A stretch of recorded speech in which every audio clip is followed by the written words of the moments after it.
A video of mine has gone semi-viral on the platform X/Twitter, getting over 300,000 views. So that's great, right? Well, not exactly. In this video here, which I actually made on my channel, but for some reason the guy took the video without giving any credit and just let me get hammered without actually putting my channel link in the description. First of all, rude. Second of all, let's just say the opinions I got back weren't that good. He made literally zero logical arguments in these videos. He's just convinced me that he's arse. A sporting fan, you're fucking English, fuck off, whilst using the wrong "you're" by the way. Oh, and surely they can't get any worse, can they? It can. Cross-eyed, can't take your opinion for the eye test. So Will from the Betweeners thinks he's good, so he must be. And my personal favourite, you'll be easy to spot in the away end, fat Harry Potter lookalike. So what did I say in that video to warrant that type of response? Well, all I said was, in response to this comment, which was taken very out of context by the guy who actually clipped the video, the question was, can you tell us what Gyökeres and many says about strikers in the Portuguese league? Flops, for example, like Darwin Núñez, Gonzalo Ramos, Jackson Martinez, and can you predict the same about Gyökeres? So, in that answer, the 3 videos you saw, that was the context of the video. Now, I'm not going to say I'm right about everything, because I wasn't right about some things, but that's my opinion at the end of the day. But when a video is taken out of context and I have to defend myself because they're not showing the context of the video, then I feel like I've put myself in a bad position, because like I said, some of the things that I said there is not why Gyökeres or if Gyökeres will be good. In fact, in a different video, this one right here, I said that Viktor Gyökeres should not go to Manchester United, and here's a quick clip of it. Summer. So I'm going to get this one out of the way nice and early, because I think it's one that he's been linked with quite a few times, but in my opinion it's just the complete wrong move if he does go there, or if he's even wanted there. And that is Ruben Amorim's Manchester United at number 5. If you want to watch that full video, the link is in the description. And I will say that a lot of my points in that video are more on Gyökeres' side than Manchester United. I do think, in my opinion, that if Viktor Gyökeres goes to the Prem, he will do very well. But I think he has to choose the correct team. And for me, since last January, I was saying he fits into Arsenal's system like a glove, and it would be a fantastic coup for Arsenal. I do not think it would be a good move for him to go to Manchester United for a few reasons. Number one, they're expecting him to be Man United's saviour. They need a lot of goals, and I feel like this Man United team is very unstable at the moment. There's a lot of pressure on Ruben Amorim as well as a lot of the players.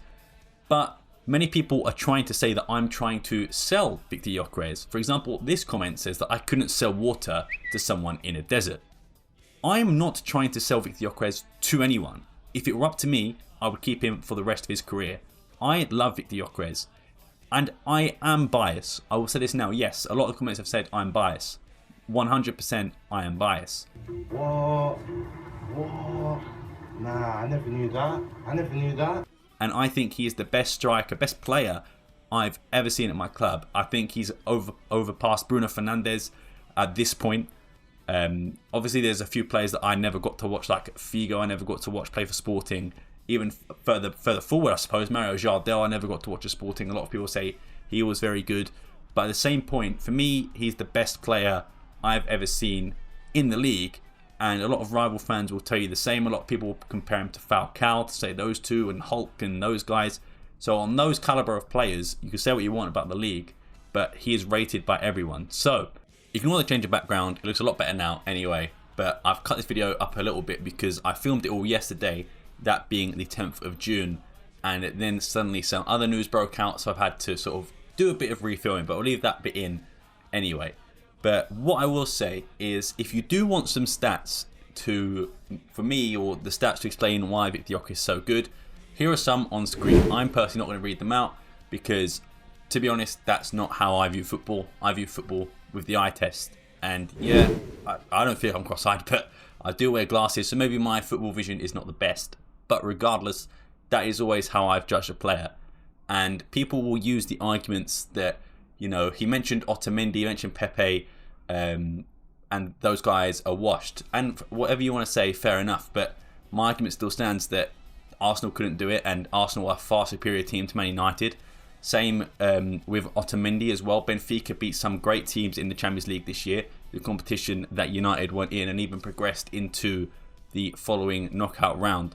So I feel like those are fair arguments, but my thing is, if you're coming to a sporting fan's advice, but your mind is already made up on Gyökeres, what could I possibly say as a sporting fan to you to convince you otherwise? Your mind is already made up. Nothing I'm going to say is going to change that. So I didn't really understand why people were taking that avenue to saying that I was trying to convince them, because I'm not. You can make your own mind about Gyökeres. Some people prefer Osimhen, some people I saw prefer Liam Delap, and that's your right. But to me, I think Viktor Gyökeres is one of the best, I would say top 5 strikers in Europe at the moment. And of course, he is in a so-called weaker league, and I'm not debating that. He is going to find it a lot tougher to transition to the Premier League, but I guess a good thing is that he's already played sort of in that league before, and the Championship is a very physical league as well, and he managed to do very well for Coventry in the few seasons he was there. The question everyone has been asking me, or so-called telling me, is that Viktor Gyökeres, is he going to succeed in the Prem, or is he going to crash and burn? I saw people compare him to a pure Jim Hoyland. But for me, of course, again, a biased individual, I think there's no doubt in my mind that Viktor Gyökeres is going to be fantastic. And maybe this gets clipped in, 6 months, whatever, if he doesn't do well. But considering how well he has been, and considering how good he's been in the system that he's familiar with, and I know he's not going to get as much space as the League of Portugal, you tell me this all the time, but I think he still can contribute and do very well in a team like Manchester United. I don't think he's going to match the goals he was scoring at Sporting. I think that is borderline impossible at this point, scoring 100 goals over 2 seasons. But is Viktor Gyökeres a 20 goal a game striker in the Prem? 20 goal a game? 20 goal a season striker in the Prem?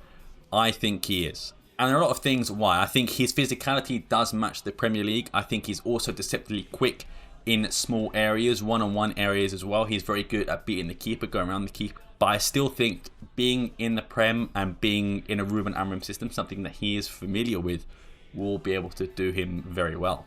But I do think you have to look at what's around him, because in Sporting, he was already among players that had been 3-4 years in the system. Pedro Gonçalves was already there for 4 years, and he knew exactly what his role was going to be under Ruben Amorim. You had newer guys like Trincao and Hjulman, but managed to adapt quite quickly to the roles.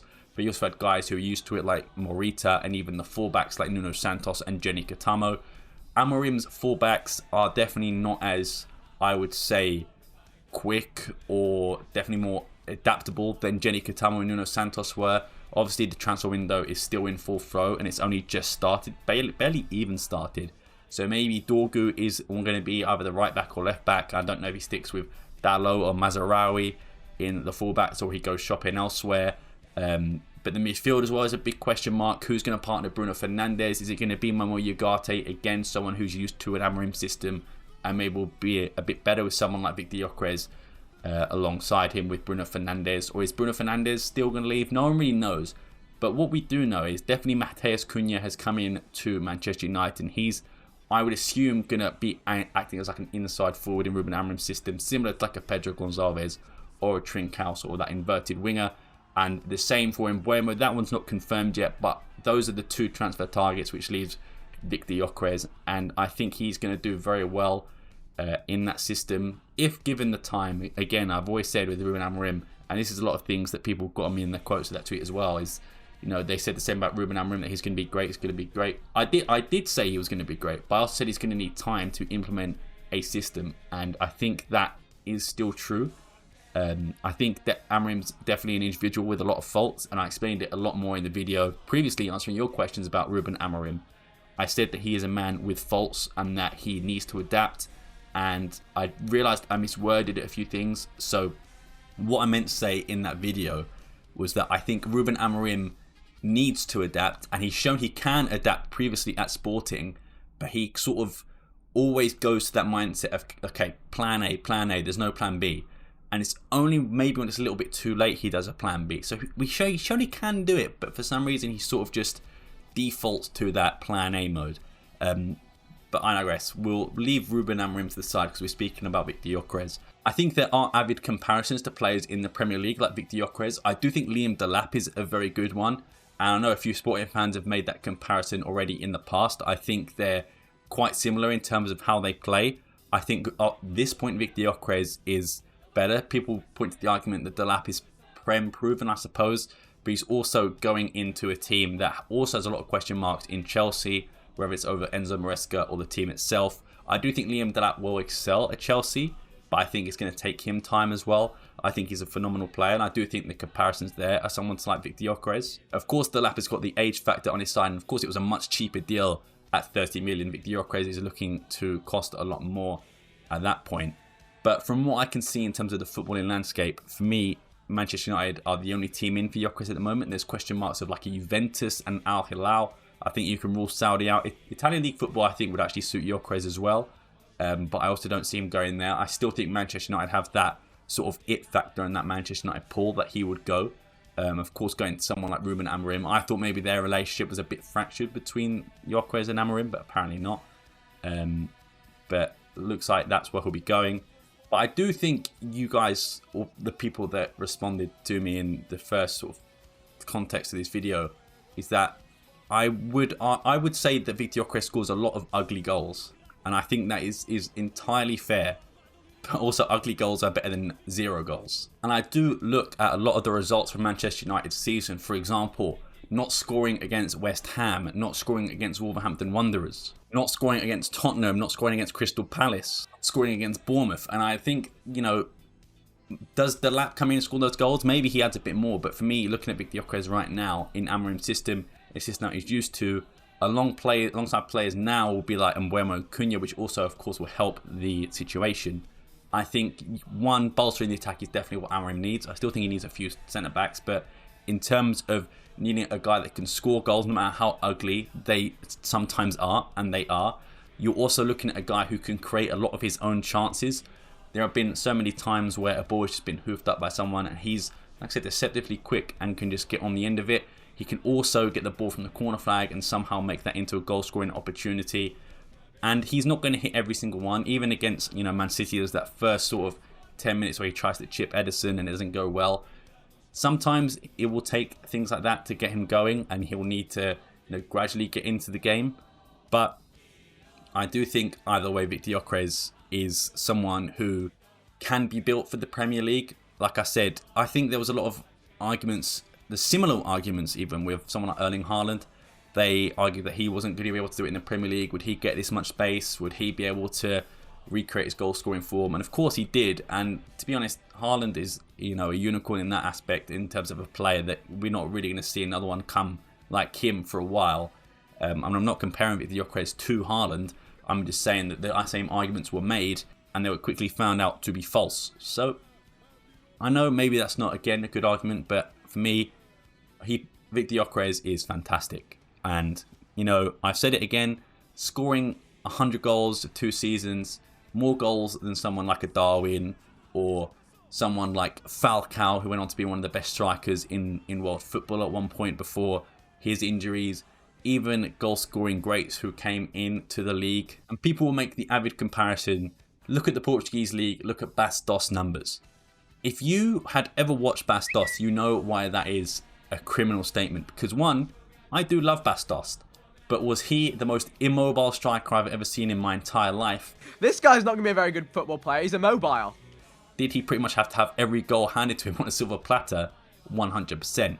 Whereas Viktor Gyökeres can, like I said, create his own chances. He can actually move quite rapidly, and he has quite good mobility and agility with the ball. Sometimes his running style isn't the best, but, you know, if it works, it works. But for me, the comparisons to Bas Dost are absolutely ridiculous. Bas Dost did have a great goal-scoring record, of course, but a lot of his were being sort of the target man on the end of crosses in someone like a George Jesus system, where he benefited the most from that, especially, I believe, in 2016-17, where he was like 2 goals off like Messi and Ronaldo for being like the Golden Boot winner. But the comparisons are not there. The goal-scoring form, of course, maybe is there, and I think Bas Dost did end up scoring more than Viktor Gyökeres, but also had an extra season, maybe extra 2 seasons, if I recall. But yeah, I think the comparisons are absolutely ridiculous. But I digress anyway. Enough about that. Let's talk about some news that has broke within the last 24 hours. It's gone from Viktor Gyökeres removing Sporting and the Swedish national team, as well as Adidas athlete, from his bio, from the next day being said that he is not going to rejoin Sporting at pre-season, and he is forcing a move. So let me give you some added context. Allegedly, last September, when Ruben Amorim was still manager of Sporting and Hugo Viana was still sporting director of Sporting, apparently Viktor Gyökeres' agent, Asen Setenkaya, actually had a meeting with the Sporting president, Federico Varandas, Hugo Viana and Ruben Amorim. Viktor Gyökeres was not present at that meeting, but it was agreed that they would not sell Viktor Gyökeres for the release clause if he stayed for one more season. A lot of factors would contribute to this, including his age and his sort of market value at the time playing in Portugal. So they agreed on that. They did not agree anyway on a specific number. That is, of course, if you believe Federico Varandas, the Sporting president, and as a Sporting fan, I believe him, obviously, but you can choose whatever side of the story you want to believe. His agent is saying that they agreed for 60 plus 10, which I think is a weird thing to agree with, especially last September. If you're saying now, I guess it makes a bit more sense, but we didn't know how Gyökeres was going to be this season, so that doesn't really make that much sense to me. But basically, his agent is now allegedly, I'm putting that word out there, allegedly leaking stories to newspapers in Portugal, such as Record and A Bola, which are basically the top two newspaper sources in Portugal, that Viktor Gyökeres isn't returning to Sporting. He isn't going to play for them next year. He's trying to force a move out, and that they've broken the trust with their relationship with the player. Viktor Gyökeres, meanwhile, has stayed quiet, as you would expect. He's on his holidays. He is, I guess, relaxing from a grueling season, and he also withdrew from the Swedish national team, which also avoids a little bit of questioning from the reporters and things like that. But in any case, it looks like this is going to be Viktor Gyökeres' goodbye. I suppose it is a shame that a relationship so good and so fruitful for both parties is going to end like this, but I guess you can blame no one but the agent. But in terms of where Viktor Gyökeres is going, I think it's clear that he's going to go to Manchester United. I do think it could be one that drags its feet until August. I don't think it's going to happen anytime soon. The deal makes a lot more sense to happen in the financial new year of football, which, you know, isn't currently right now. I think the transfer window is going to stay open a bit longer for both teams to make an agreement. I still think he will go for the 60 plus 10, even though our president said that he wasn't going to.